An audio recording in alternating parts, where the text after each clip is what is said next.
My family drama experiences can be summed up in 2 words: my mother. Here's one story. My mother was a single mom, had various boyfriends, 1 husband, hanging around, drug addict, alcoholic, all that exciting stuff. When I was 13, we were living in a room in this house way out in the desert. My older sister was 16 and had already moved in with friends. I'm not sure why, but for some reason, we had to leave the place we lived in prior, so my mom rented us this room to share, with most of our stuff in storage. I didn't know the man we lived with. I think his name was Mike, but I could be wrong. My mom pretty much just came up to me one day and said, "We're moving," and that was that. Anyway, after we had been there about a week or so, I was home one day and my mom was laying on the couch in our room, and she seemed to be slipping in and out of consciousness. I kept trying to wake her up, but she was completely out of it. So I went to go call an ambulance. We didn't have a phone in our room, so I went to the living room to use the phone. Mike was on the phone, so I asked if I could use the phone. There was an emergency. My mom was sick, and I need to call an ambulance. He ignored me at first and then got annoyed with me, wouldn't let me use the phone.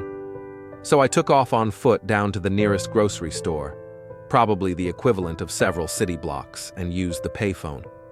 By this time, I was so panicked that I couldn't even remember the address. So I called a friend of my mom's, and she said she would call an ambulance. She said to stay there and wait, and she would pick me up. By the time she came to pick me up, the ambulance had already come to take my mom to the hospital. I went with her to her house, thinking that once my mom got out of the hospital, she would come and get me. Well, she didn't. She left the hospital against medical advice and, to my knowledge, did not contact her friend. To this day, I honestly don't know what was wrong with her. She has said it was a drug overdose, Valium mixed with alcohol, no doubt. And then other times she said she had a stroke.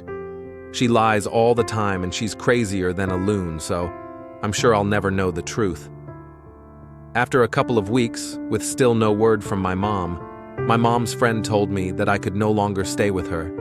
I had to find another place to live. I called my sister to see if I could stay with her, but her friend's mom said no. She already had 2 kids, and plus my sister, so she had no room for me. My sister contacted my aunt and uncle, who I hadn't seen, spoken to in probably a year or more, due to my mother and some other dramatics, I'm sure. They agreed to let me stay with them. I moved in with them with nothing but the clothes I was wearing, plus 1 duffel bag of things. A few clothes, some cassette tapes, stuff like that. After staying with them for a few days, they offered to adopt me, and I agreed since I didn't really know what else to do. Finally, after about a month, my mother surfaced.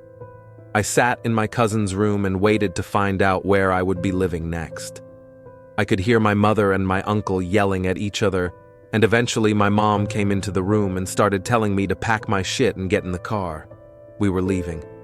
My uncle came after her yelling, and I just sort of freaked. I ran out into the backyard to get away from them. I told my mother that I wanted to stay there, and when she had a job and a new place to live, I would come live with her. In my 13-year-old, emotional, freaked-out state, that seemed like the most logical solution. This sparked much dramatics.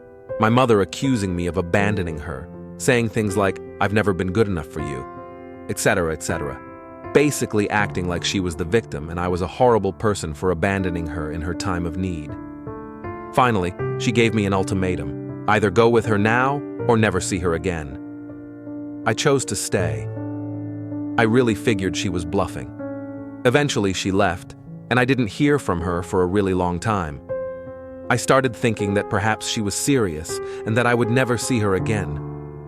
Then I got a letter from her when I was about 15 years old. It was about 4 to 5 pages long, and it was all about how she forgave me for abandoning her. I tore it up and threw it away,